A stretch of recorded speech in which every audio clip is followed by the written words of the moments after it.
a esta Real Sociedad Económica de Amigos del País de Tenerife, y nos corresponde esta tarde presentar el libro titulado El Pozo de la Esperanza, cuyo autor está aquí con nosotros, es don Fernando Pineda.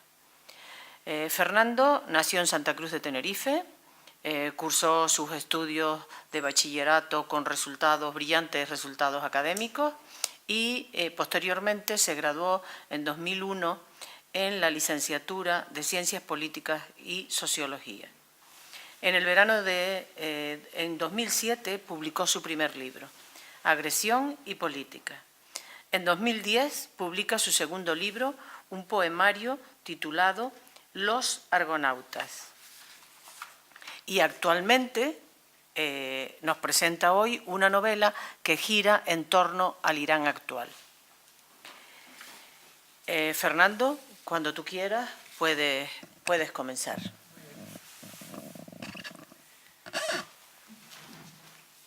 Pues muchas gracias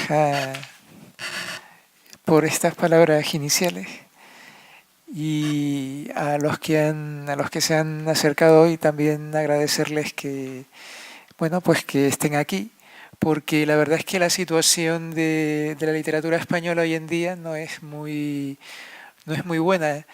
Los que se tienen por principales escritores del panorama literario español, pues por ejemplo Javier Marías es una persona que centra sus novelas en un yo solipsista, pero un yo que es español, no es capaz de trascender en definitiva la realidad española. Y acabo de mencionar a Javier Marías, pero otro escritor también relativamente famoso, Arturo Pérez Reverte, pues también es una persona que no consigue desarrollar temáticas interesantes.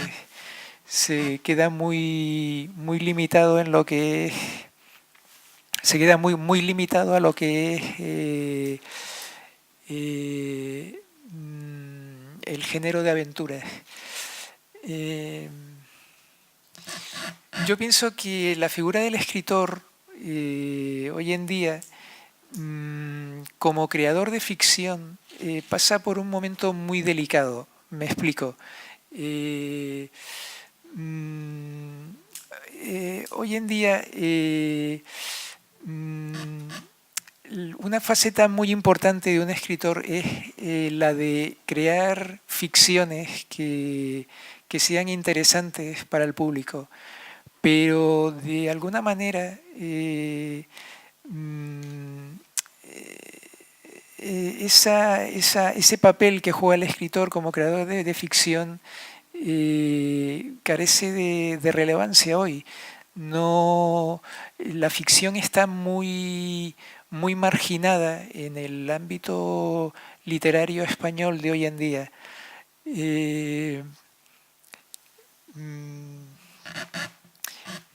Esto que he hablado del escritor como creador de ficción, pues tiene un correlato en la novela que presento hoy, El Pozo de la Esperanza. Porque si bien es una novela que pertenece al género de ficción, también es cierto que abre la puerta a una realidad según la cual Irán es una nación peligrosa incluso para Occidente. Tenemos que tener en cuenta que una enseñanza histórica que es indudable y que Hegel nos enseñó consiste en que aquel país que ostenta la hegemonía mundial no le interesa que una nación amenace su hegemonía en una determinada área geográfica del planeta. Y en mi humilde opinión, esto es lo que sucede hoy en día con Irán. Irán es una nación que puede poner en riesgo ese statu quo que existe en Oriente Medio y que sirve a los intereses de Estados Unidos. En esta novela, en El Pozo de la Esperanza, se habla mucho de un enfrentamiento entre derecha e izquierda. ¿Qué significa esto? Pues sencillo. Quiere decir que en Irán se puede distinguir con relativa claridad dos sectores que están enfrentados. Un sector conservador que tiene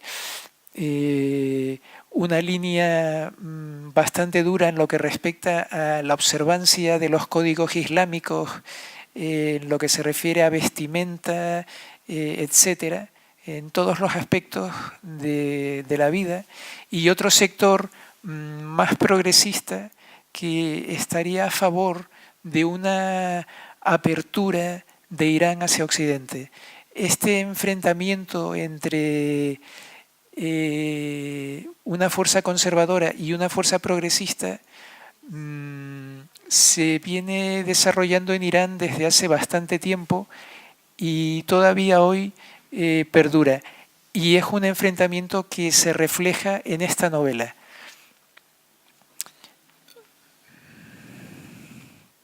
También aquí, en El Pozo de la Esperanza, también se habla de otro elemento que aparece continuamente en los medios de comunicación acerca de Irán, como es el de la importancia que el misil goza en Irán, la importancia que las autoridades iraníes no dejan de darle al misil. En general se proyecta en El Pozo de la Esperanza la imagen de un Irán sombrío, entre otras cosas precisamente por esa importancia que el misil tiene en los cálculos políticos y económicos del régimen iraní. El misil se considera el arma predilecta de Irán y ello tiene incluso unas raíces sociobiológicas. Yo desde aquí llamaría a la conveniencia de algún día organizar una conferencia o una charla sobre la sociobiología, porque me parece que es una disciplina que podría explicar ciertos comportamientos humanos que se dan hoy en día. La sociobiología es, digamos que explica el comportamiento de los seres humanos a partir del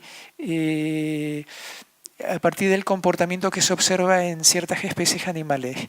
Entonces, en el caso de Irán, una nación que todavía no está asentada la civilización, el trato civilizatorio entre personas, pues precisamente esta cuestión de la sociobiología cobra cierta relevancia, en mi modesta opinión, porque no hay que olvidar que Irán es un país que tiene costa, que está en el Golfo Pérsico, y el Golfo Pérsico es una zona que alberga importantes zonas de arrecifes coralinos. Entonces, digamos que esa falta de civilización que tal vez continúe existiendo en Irán, pues explica esa preeminencia que tiene el misil, en el sentido de que, bueno, los iraníes, si es cierto que los iraníes siguen teniendo cierto primitivismo, siguen siendo algo primitivos, pues obviamente se verían influidos por el comportamiento de ciertas especies animales, o simplemente se verían influidos por elementos del mundo animal, como puede ser ese esos arrecifes, esa semejanza que podría establecerse entre el misil, ¿no? Un objeto relativamente largo, y esos peces que viven en arrecifes coralinos, que de alguna manera también son largos, y bueno, entonces ustedes pueden ir deduciendo la semejanza que hay entre cierta semejanza que podría existir entre el misil y esas especies animales que viven en esos hábitats marinos. En todo caso, esto es una cuestión que el elemento sociobiológico es una cuestión que retrotrae a lo que el fundador de la sociobiología, Edward Wilson, decía al final de su obra principal sobre sociobiología, cuando él hablaba de que los 75 primeros años del siglo XXI serían determinantes para saber si por fin el hombre de alguna vez supera a ese homínido que sigue llevando dentro. En esta novela, en El Pozo de la Esperanza,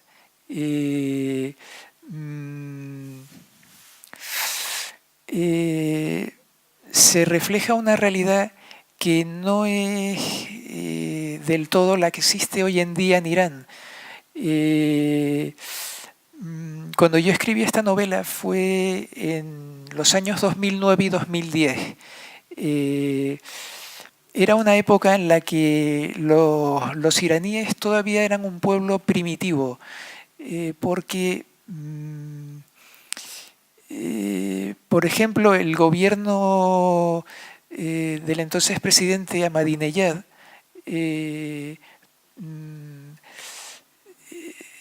se dedicaba a tomar medidas para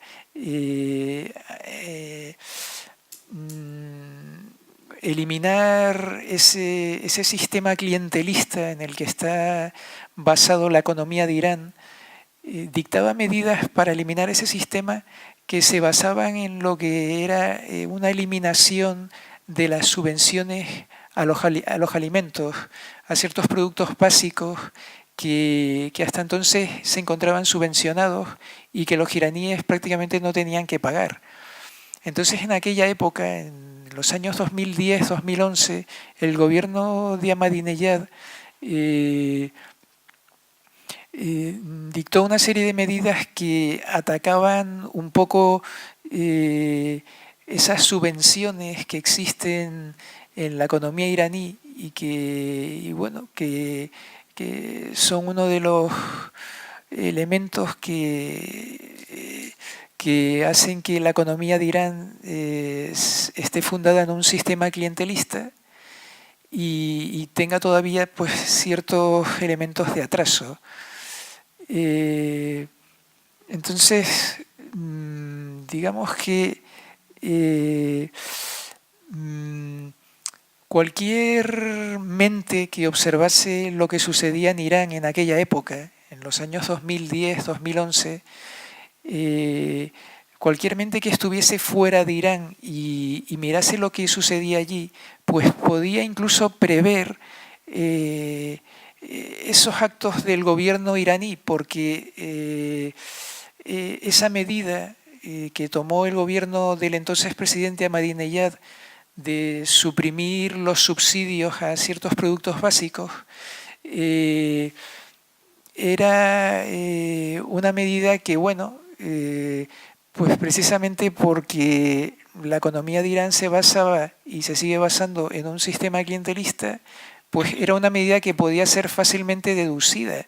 O sea, debido a que Ahmadinejad pertenece a lo que es ese sector conservador del que les hablaba antes, pues no era raro deducir que el gobierno de un derechista pues tomase como decisión pues eliminar esos subsidios a los productos básicos que hacían que los iraníes no tuviesen que pagar por productos como el pan o la leche.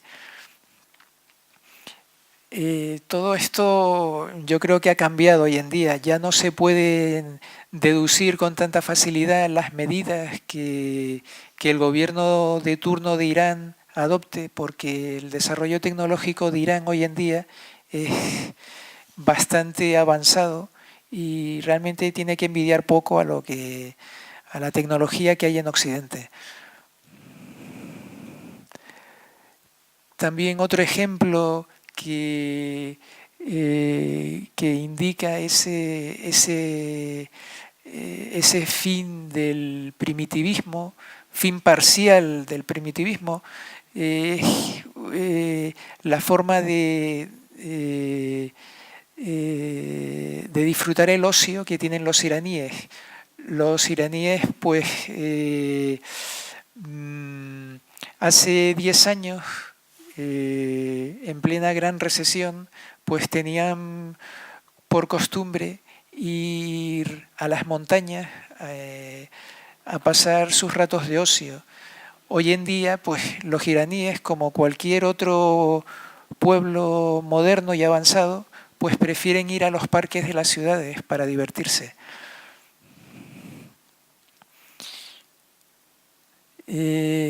También otro elemento que un poco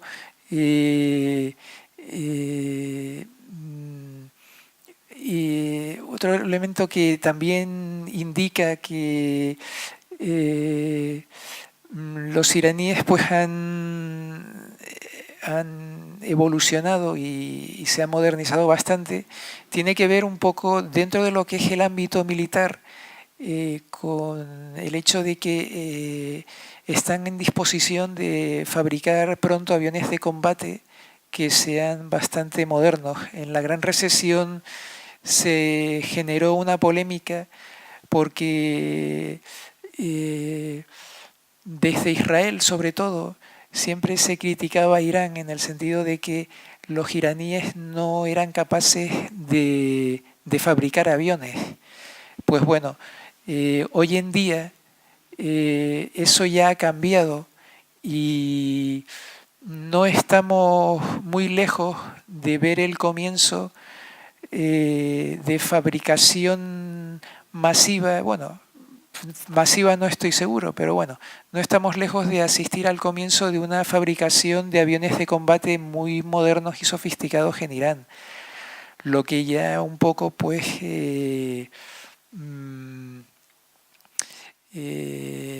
un poco, bueno, pues también indica ese grado de desarrollo tecnológico avanzado que posee Irán, que les mencionaba antes, y que, bueno, que también hay que situar dentro de lo que es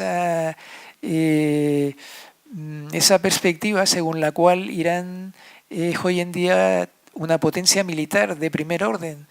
Según una cierta clasificación, pues Irán ocupa el puesto número 13 en lo que se refiere al ranking de las mayores potencias militares del mundo. Entonces, pues bueno, si está en disposición Irán de fabricar casas de combate modernos, pues la verdad es que no parece algo muy descabellado o ficticio. Este año pues ha habido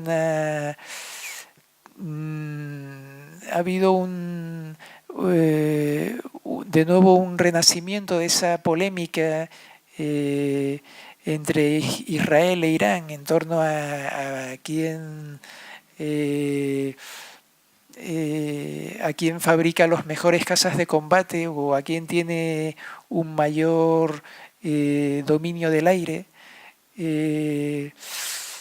Los israelíes pues siempre están intentando minimizar la importancia de los avances que Irán experimenta en lo que respecta a la fabricación de aviones y y también en todo lo que tiene que ver al dominio del aire. Los israelíes dicen que, por ejemplo, los S-300, los que son los misiles con que Irán cuenta para neutralizar las amenazas que vengan por el aire, son en realidad un sistema de defensa antiaérea un poco obsoleto. Yo desde mi modesta perspectiva no lo creo así, pero es algo que en cualquier caso pues está a tono con esa continua polémica que hay en torno al hecho de si Irán está capacitado para fabricar aviones o aviones de combate. En el Pozo de la Esperanza se pueden encontrar alguna que otra imagen importante, en el sentido de que, bueno,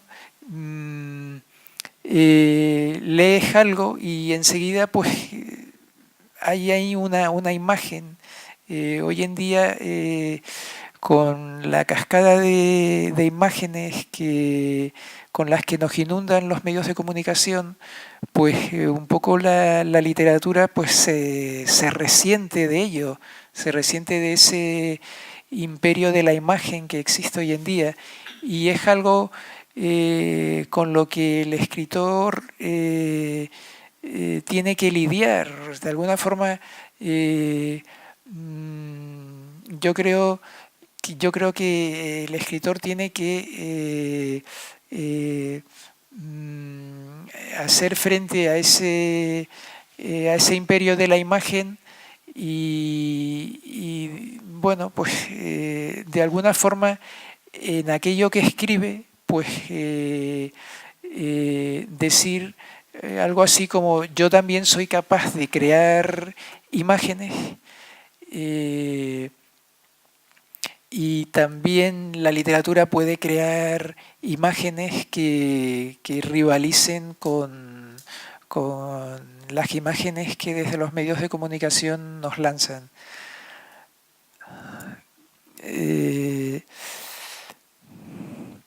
Existen esas imágenes en el Pozo de la Esperanza y, por ejemplo, cuando se habla de un pozo que brilla con destellos de luz verde, que es una emanación de Alá,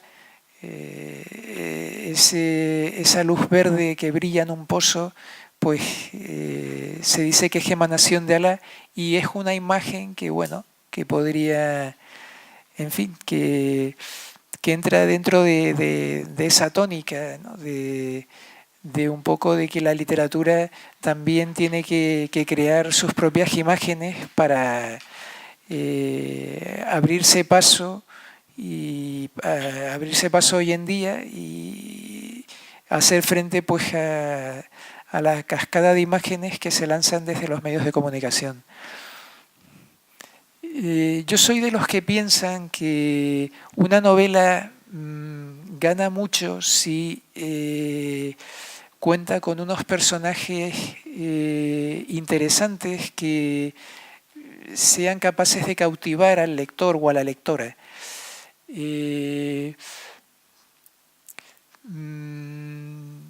Creo que en buena medida el valor de una novela pues se mide en base a los personajes con los que cuenta. Si son personajes interesantes, la novela va a ganar mucho.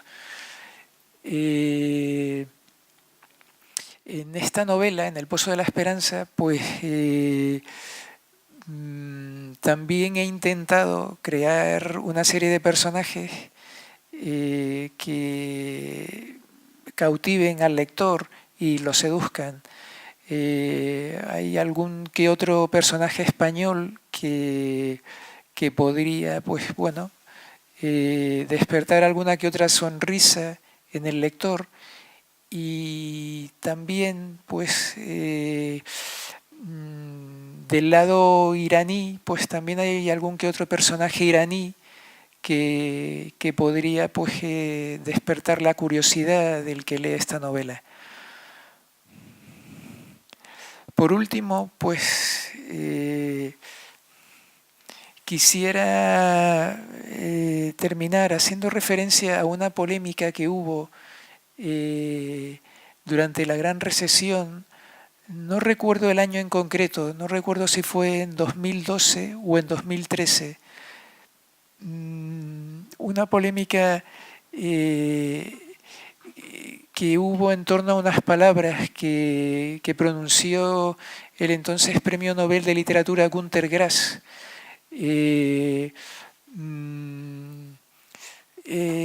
Günter Grass defendía a Irán en aquella época tan negativa para la nación iraní, porque bueno, era la época más dura de las sanciones internacionales. No solo Estados Unidos sancionaba a Irán, sino también Europa. Pues en aquella época tan dura, Günter Grass, Premio Nobel de Literatura, se atrevió a defender a Irán y se atrevió a defender a esta nación con unos argumentos que podrían ser interesantes, porque desde su posición de escritor alemán teutónico, Günter Grass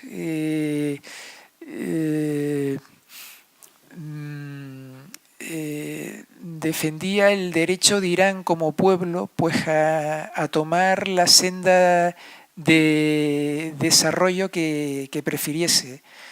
Y entonces, digamos que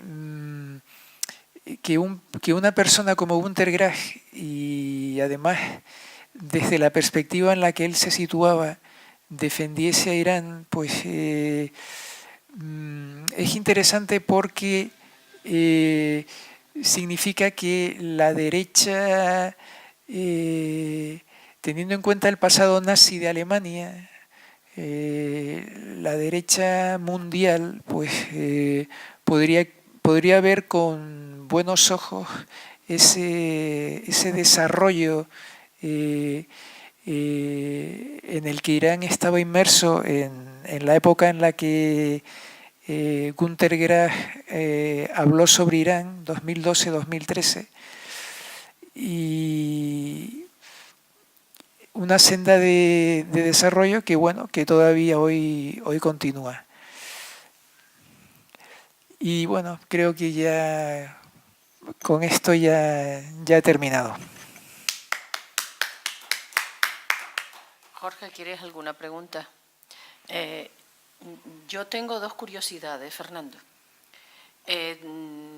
Haces referencia en que en 2010, el otro día, los productos básicos estaban subvencionados. Es decir, si estaban subvencionados es porque era un país pobre, ¿no? Supongo, porque si no, no lo entiendo. Y sin embargo, dices que en 2021 Irán ya será una potencia económica. ¿En tan pocos años ha podido superar todo eso?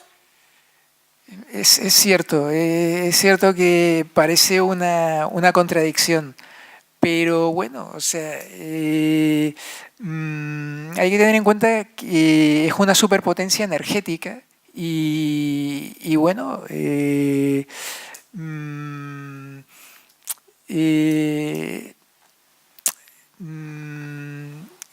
cuenta con las mejores refinerías que hay en el mundo y bueno, el petróleo es algo que es un elemento que sigue siendo importante hoy en día. Y otra curiosidad que tengo, no has hecho referencia y no sé si en el libro lo contemplas, es conocido por todo la discriminación de la mujer en ese país. ¿Haces alguna referencia en el libro al respecto?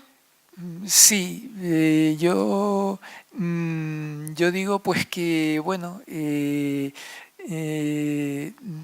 ese sector conservador del que les hablaba antes, pues contagia al resto de la población iraní con esas ideas sobre la mujer, según las cuales la mujer tiene que seguir teniendo un rol tradicional.